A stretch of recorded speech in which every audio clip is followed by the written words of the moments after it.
join Caitlin in thanking Mr. Le Chong Min, Editor-in-Chief of VIR, for hosting, and all of you for joining us today. This special roundtable on transitioning to a just energy future will pay particular attention to the financial and governance challenges that this transition will entail. So although there's a lot more to be talked about, we do want you to focus in on these two specific issues. Now, the idea of a just energy transition is not a new one. It has been circulating in academic and advocacy circles since the 1980s. So in fact, it was something that we were discussing when I first came to work in Vietnam, which was exactly 20 years ago. But it's still good that we're having a continued conversation, and the conversation has evolved. Now, in the first time we actually formally used this term was in the preamble to the 2015 Paris Agreement. So it took on a very different international connotation at the time.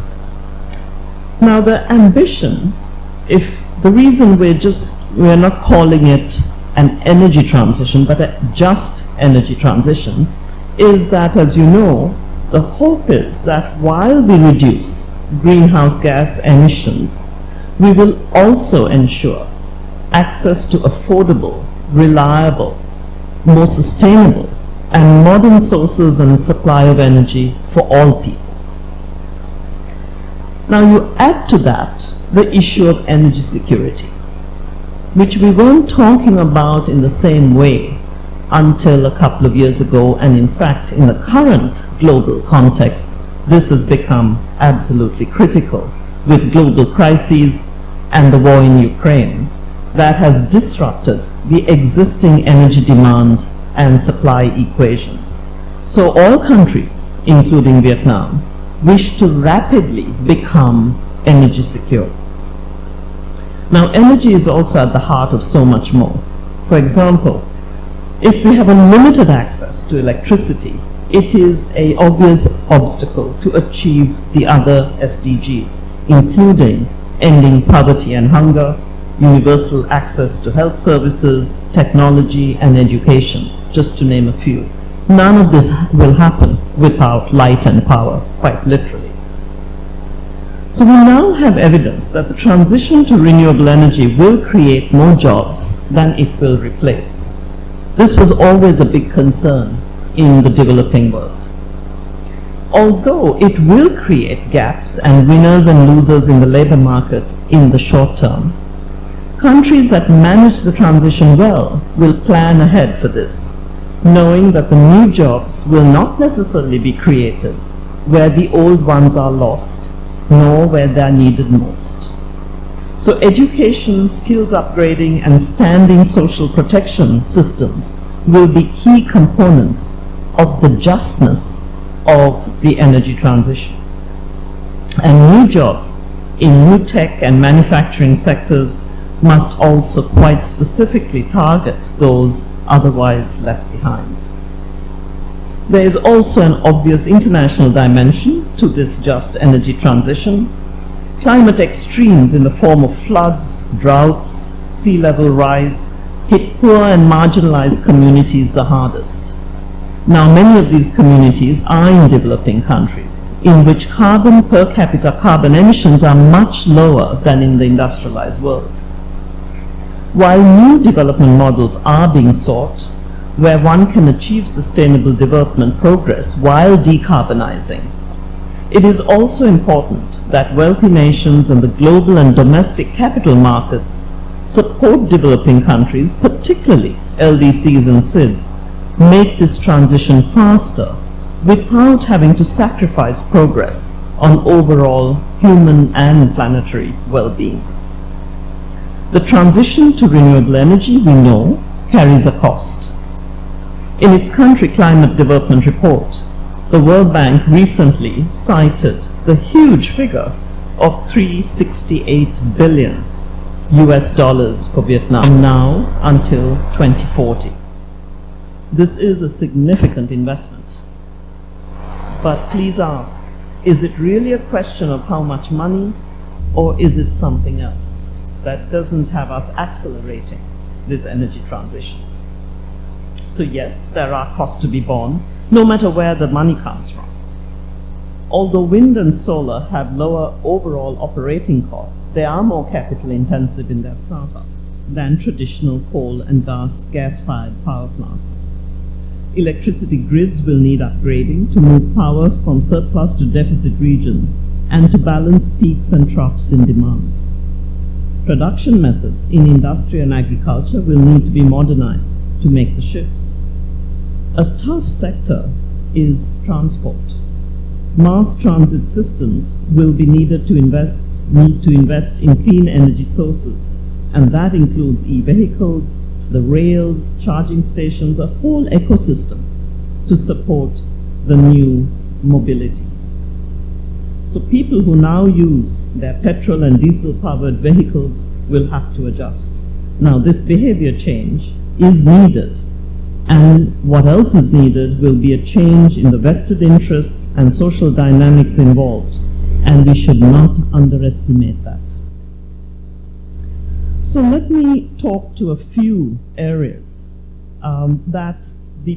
what we would posit is that the volume of capital does exist in the public and private sectors, and that the real question around financing a just energy transition may have more to do with how to get that money efficiently and transparently to the investments that need it. Now, in development finance, we know two words are critical: profitability and predictability. These are key factors that move capital. So we need to test the hypothesis that if the right policies and incentives are in place, then both the state sector and businesses need to generate profitable, bankable energy projects that become high-value investment propositions. Interestingly, Vietnam's recent solar boom illustrates. It began just in 2018, continued through 2021, including through the pandemic years, and showed that given the right policy mix, that financing was forthcoming. Now, fixed-in tariffs set at a relatively high level was ensured that approved solar power projects generated revenue on the scale required to cover the cost of capital.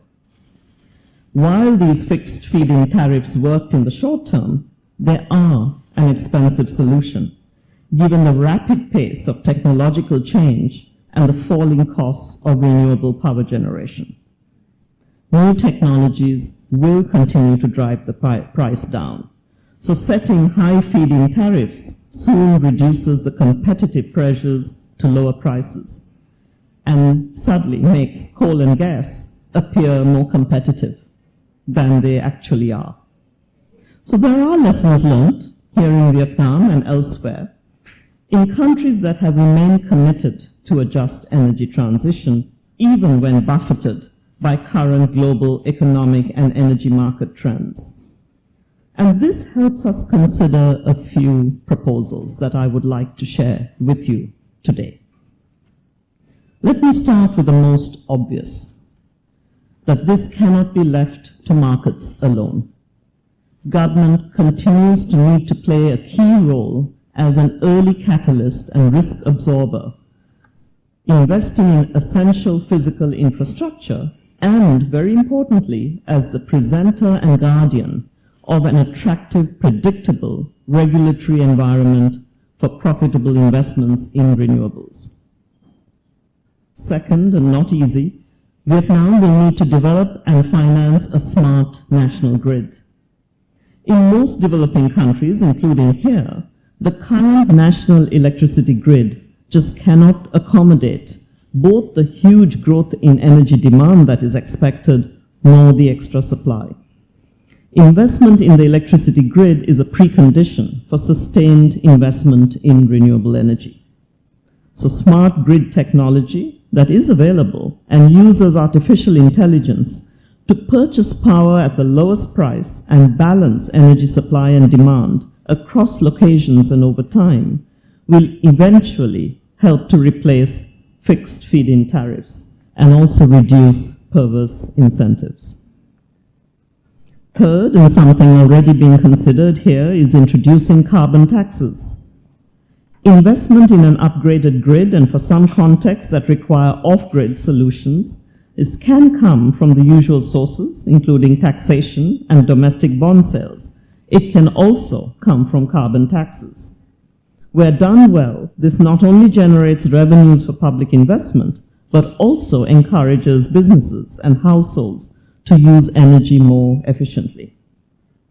An emissions trading system that caps the total amount of emissions but allows low-emission industries to sell their allowances to more carbon-intensive industries can be optimized, but it does entail transparent pricing and high monitoring and enforcement costs. We are in fact seeing how this is working currently close by in Singapore. So it is an achievable goal for Vietnam. And in the meantime, and fourth, a simple tax on fossil fuels is easy to administer and offers a good interim alternative. Taxing petrol is politically unpopular everywhere in the world, but it is a progressive tax that falls more on the wealthy. And all this calls for is reducing and removal of fossil fuel subsidies that have long been a high cost on public budgets. Specific fuel subsidy support to the poorest households can be a targeted support provided through the employer or other means to help the burden on the poor. Fifth, it's a consideration of green bonds, which are another option for public investment projects, particularly those that require imports of capital goods and technologies.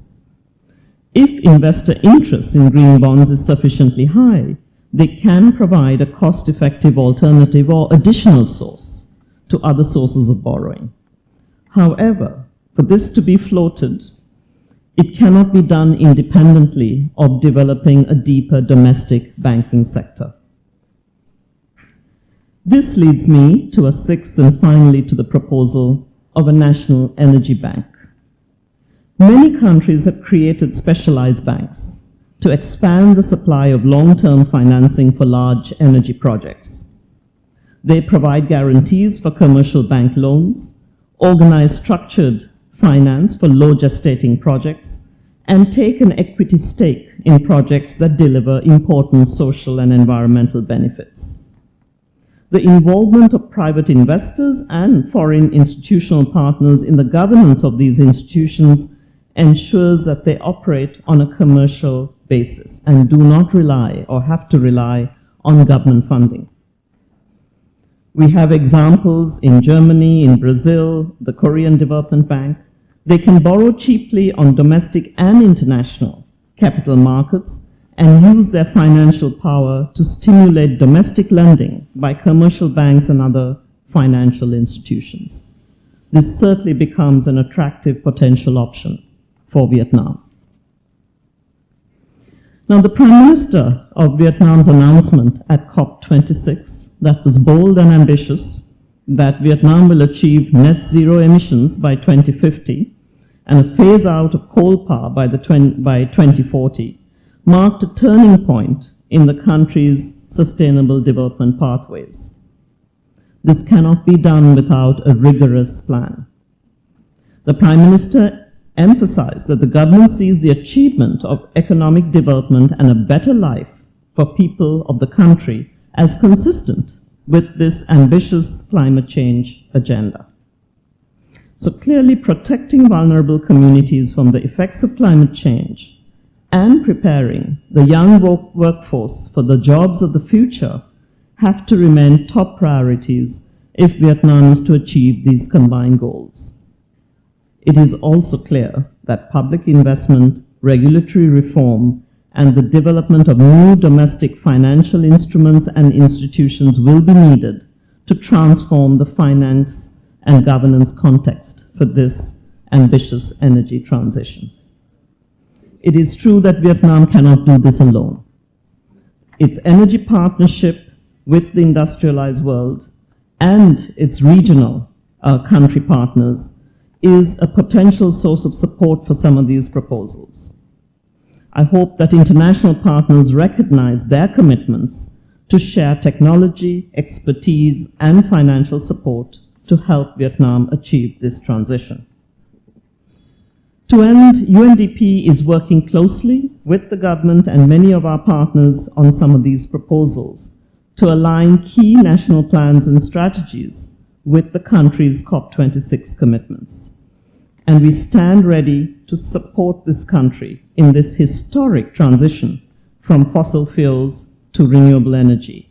That will be a demonstration to the world that the human and planetary well-being of people can be advanced while decarbonizing and leaving no one behind.